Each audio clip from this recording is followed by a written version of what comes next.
J'ai dit oui, oh, oui, oui, j'ai dit oui, j'ai dit oui, oui, oui, oh Seigneur, j'ai dit oui, j'ai dit oui, Seigneur, oh Jésus, j'ai dit oui, Seigneur, oui, j'ai dit oui.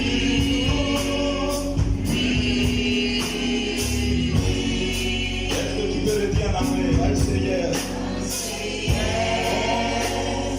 Yes. Yes. Say yes.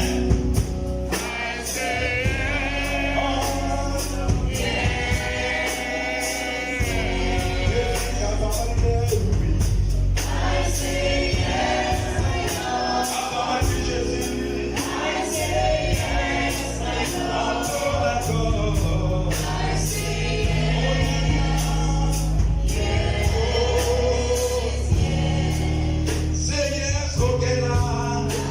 yes.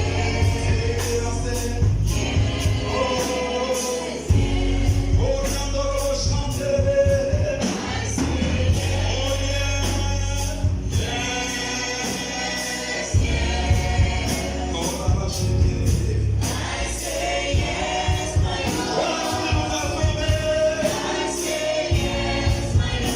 say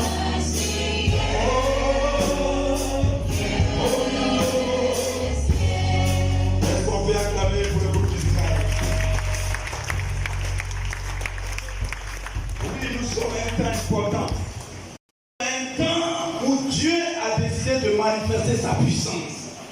Alléluia. Frère, on ne peut pas rentrer dans la révélation de ressembler à son Père et puis ne pas sortir de là avec les faveurs et les bénédictions. Alléluia. Dieu a prévu ce matin bénir quelqu'un d'une manière extraordinaire. Amen. Non, ton amen n'amène pas Dieu lui-même à manifester. Amen. Frère, Dieu a prévu toucher quelqu'un ce matin de manière extraordinaire. Amen. Comment? Frère, quelqu'un qui dit, Dieu dit, il commence à créer, il dit, faisons l'homme à notre image et à notre ressemblance. L'église qui saisit la révélation pour dire, moi je vais ressembler à Christ. Frère, actuellement le ciel est ouvert. Non, tu ne réponds pas. Je dis le ciel est ouvert en ta faveur. Frère, saisis la révélation d'une vision. Quand la vision est divinement connectée au Dieu, frère, il n'y a rien à faire. Moi je crois, ce sera tous ceux à qui nous avons partagé la vision, on dit, les amis, vous êtes rentrés dans le cœur de Dieu.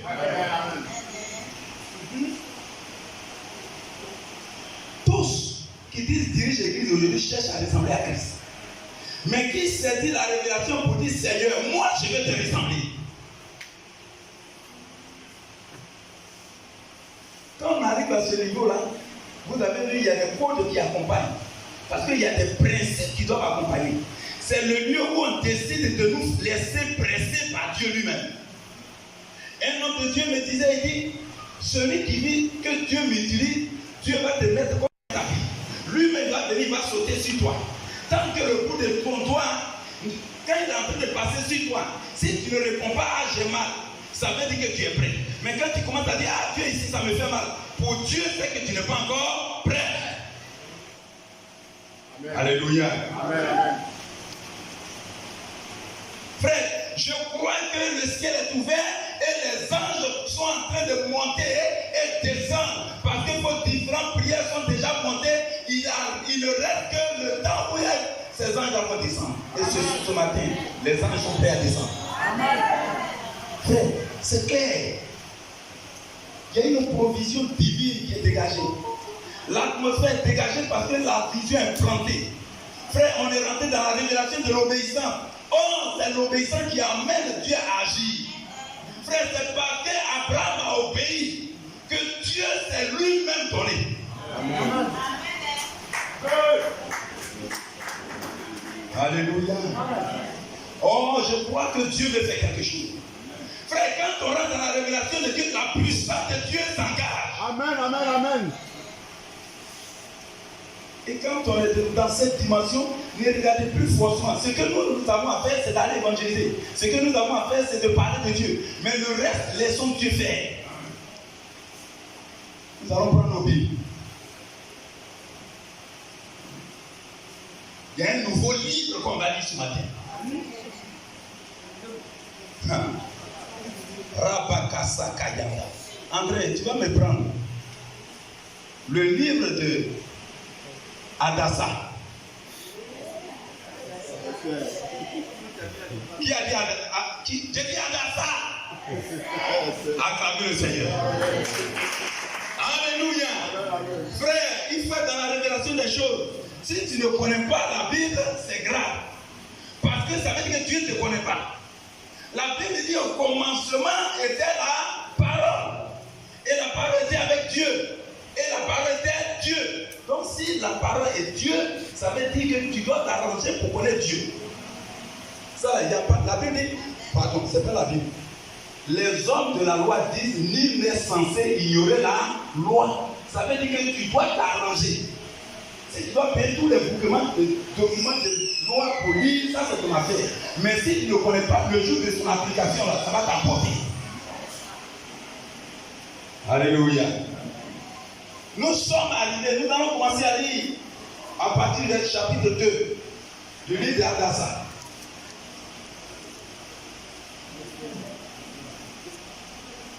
Chapitre 2 d'Adassa.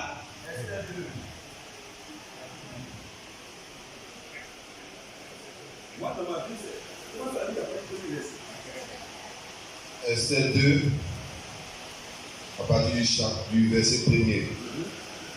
Après ces choses, lorsque la colère du roi Assuérus se fut calmée, il pensa à Vasti, à ce qu'elle avait fait et à la décision qui avait été prise à son sujet.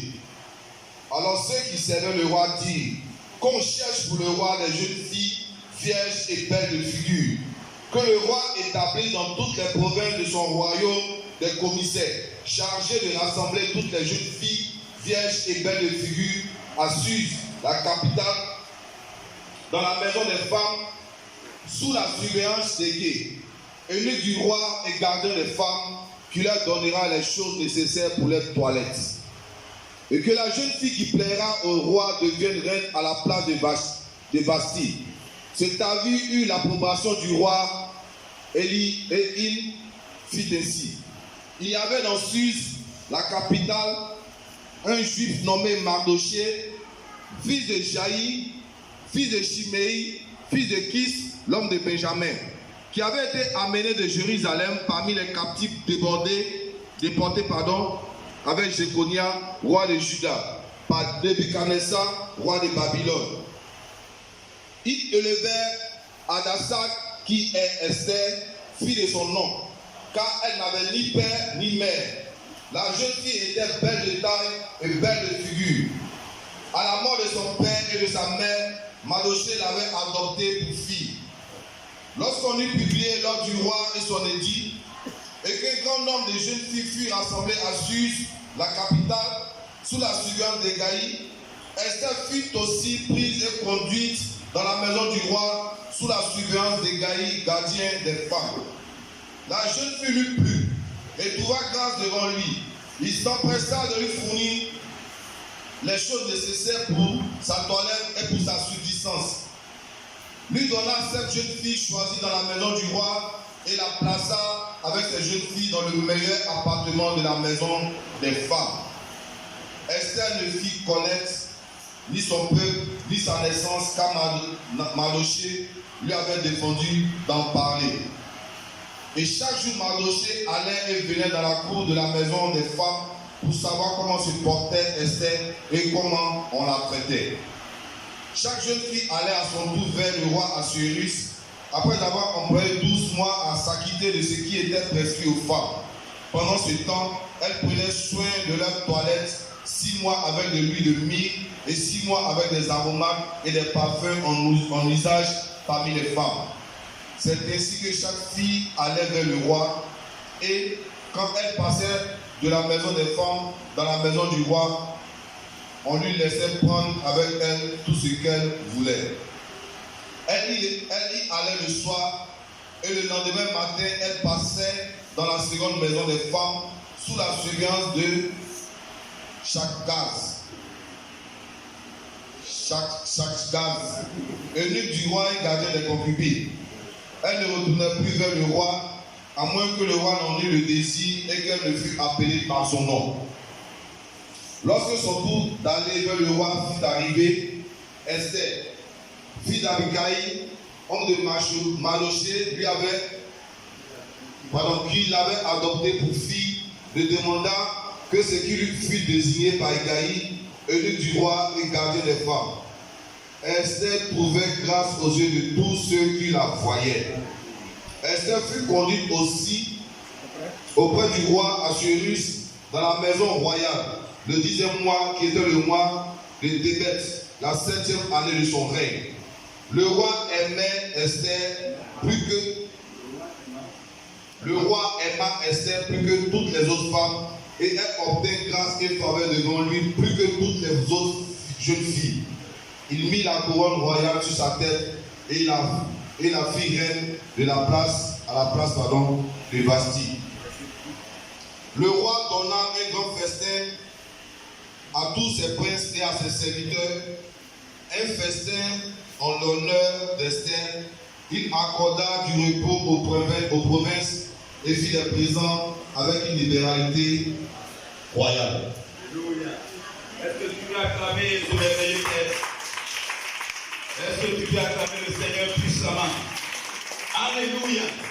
La Bible nous rappelle une histoire qui date du temps du roi Joachim.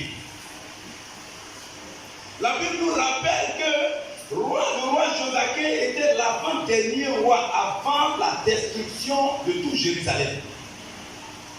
Après lui, il y a eu Sédécias, qui fut le dernier qui a été déporté. Mais la première déportation eut lieu au temps de Joachim, qu'on appelait ici Joconia. Alléluia.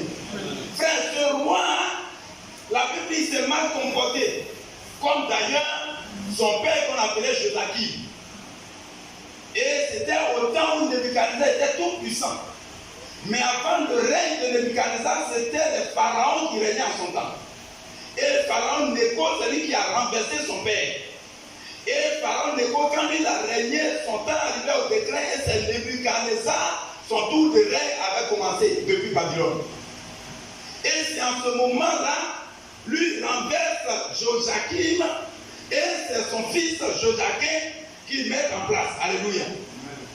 Joachim est venu, c'est un peu comme les temps où les Africains que nous, aujourd'hui, nous sommes, où on est dirigés par l'Occident. Frère, c'est la même chose qui se produit parce que le monde n'a pas changé. Nebuchadnezzar régnait sur tout cet aspect-là. On peut même dire, parce qu'on parle d'Éthiopie.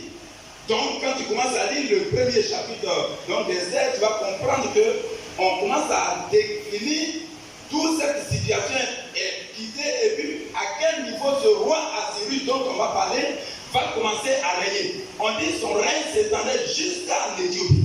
L'Éthiopie, c'est donc l'Afrique. Alléluia. Amen. Donc voici un roi qui règne sur tout ce royaume. Et c'était au temps de Daniel que le règne de Nebuchadnezzar s'est manifesté. Donc tous ces enfants-là, y compris les Mardochée, les Esther, tous ceux-là avaient été déportés. Donc, dans la première vague de déportation, se trouvait donc notre bien-aimé Mardochée et Esther. On nous rappelle que Mardochée était donc le cousin, parce qu'on dit Esther est l'enfant de son homme. Alléluia. Donc ils étaient cousins. Mais l'histoire qu'on nous rappelle, comme on nous dit que les parents de ces personnes ont été tués, donc Mardochée qui faisait partie de ceux qui ont été déportés, a pris la petite fille comme sa propre fille. Frère, quand ils sont arrivés à Sure, à leur temps, l'ennemi avait commencé déjà à rentrer. Alléluia. Mais quand on lit selon l'histoire donc biblique, ça veut dire que c'était un groupe. C'est un peu comme quand on peut dire les gens vont en exil. Alors quand il y a eu 10 000 exilés, ici on a eu plus que ça, je ne sais plus au nombre, combien de nombre de personnes qui restent encore en exil.